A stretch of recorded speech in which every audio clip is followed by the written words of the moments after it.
The Art of Seeing Composition, What Works and Why, by Stephen Schneiderman. Questions most asked of me are, where do you get your ideas and how do you decide on the composition? The answers are easy. Your imagination is boundless and there are many directions to take. As in any art form, there are guidelines to help in photographic composition, but they are by no means hard and fast. These guidelines are only meant to be used as a reference point and not an absolute. When I am taking a photograph or making a print, it is reassuring to have this information to fall back on. Subject matter is a personal choice, as well it should be. This is why it's important to approach what interests you and not what you think will please others. Things that are interesting to you invoke enthusiasm that will awaken dormant creative abilities that may not otherwise come to the surface. Emotional response plays a large part in the success or failure of any photograph. This response starts in the mind of the photographer. It is then captured and projected out to the viewer. The viewer in turn receives this information and for the time of this visual experience is transported into the world of the artist. I strive to select a single direction or subject, one that I can relate to and feel good about. Once started in a direction, I look for any window of opportunity that will make the picture more interesting. For example, a change in lighting, a change in perspective, a different camera angle, or a subject that does something unusual or pleasing. These fleeting moments do happen, so be prepared for them. One day I went to the beach near my home. I set my camera on a tripod to photograph the skyline of Atlantic City. Since the tide was low, I could position myself at a vantage point lower than a rock jetty. Behind the jetty was the skyline, which was backlit with a slight haze in the atmosphere. This haze created different shades of gray with each layer of buildings. The seagulls flew in and out of the scene as I fired a few exposures. Then something fortuitous happened. As if on cue, 2 adults and a child walked into the picture. The man raised his arm and pointed to show the other 2 something. I clicked the shutter and captured the image on film. My favorite motto quote is, "Chance favors the prepared mind." What is interesting? What makes a photograph interesting? Aside from subject matter, there are other factors you must consider. Even though the subject matter is a highly important aspect, the image has to be analyzed in a purely abstract way as well. Look for shapes of varying sizes that complement each other and fit together in balanced harmony. These abstract components are seldom consciously noticed, but they are very influential. When these components are pleasing and they feel right, they add an underlying dimension that enhances the image. Study the work of great photographers and decide what makes it succeed. This feeling is not necessarily inbred in your genes, but it can be learned. As you view image after image, much of the visual information will stay with you and can be recalled. Clever coincidence. When repetitive shapes occur, such as a rock formation that repeats its form in a cloud, interest is added to the picture.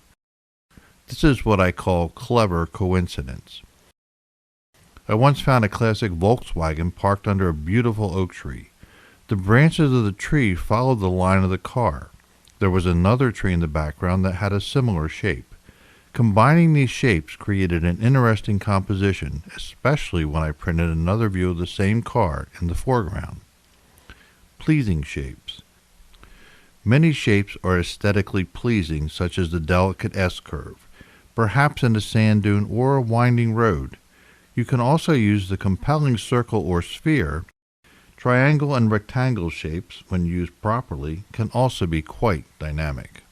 One photographic outing that I recall quite clearly was at the historical Batstow State Park in New Jersey. I came across an old wooden wagon with an antique sleigh thrown on top. The subject had many pleasing shapes. The wheel was the circle, the wagon bed formed the rectangle, and the sleigh with its S shape topped off the composition. I set my camera on the tripod and chose a wide-angle lens to enhance depth and drama. I took several exposures when a cat, which must have been napping in the wagon bed, popped its head up. This was a perfect window of opportunity.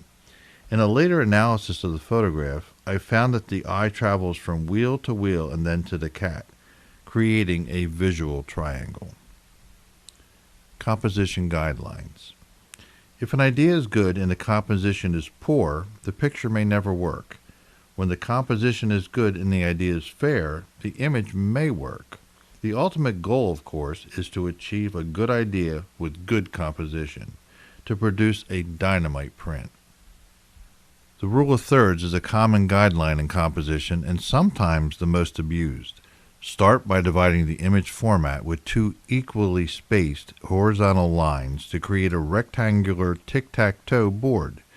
The lines will intersect at 4 points. These are known as points of interest. The horizontal lines can be used for placement of the horizon or any other strong lines.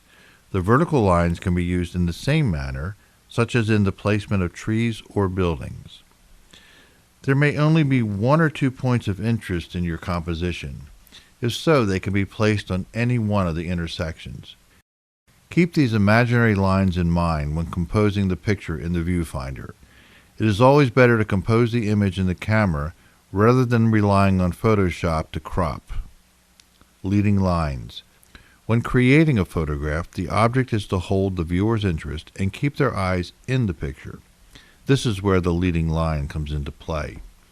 In the English language, we read from left to right, and the same is true for English-speaking people who view the photograph.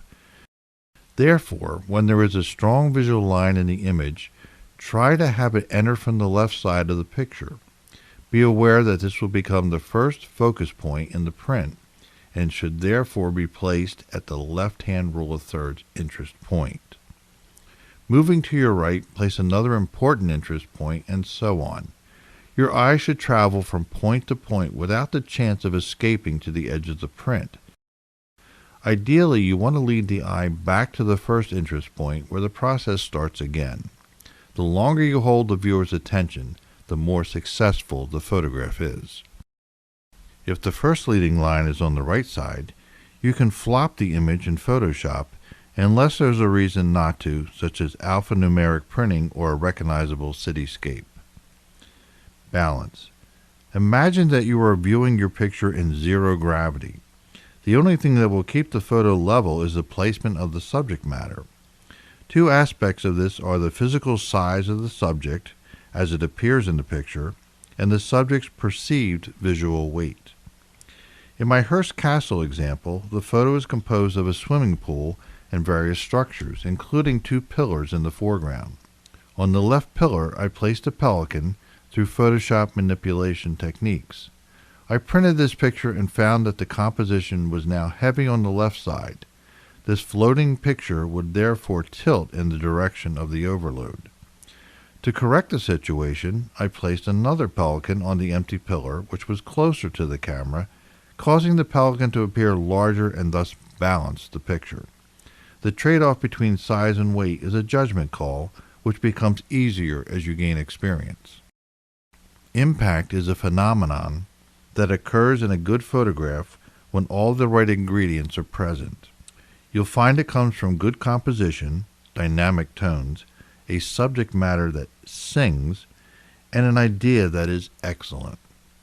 Without this impact, your photograph can be passed over by the viewer before they take the time to enjoy it. Impact can be subtle as in a gentle nude study, or have the hit-you-over-the-head impact of an image such as my window washer.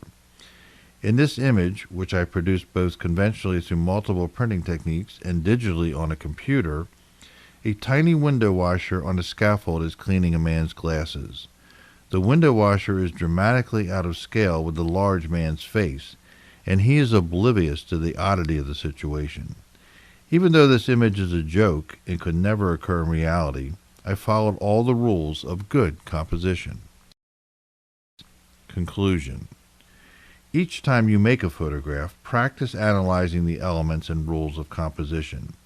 As time goes on, you will develop a style that is distinctively your own, creating new compositional rules that work for you. When you develop a personal style and all factors discussed in this article consistently appear in your photographs, you will know that you are no longer taking snapshots. You are producing works of art.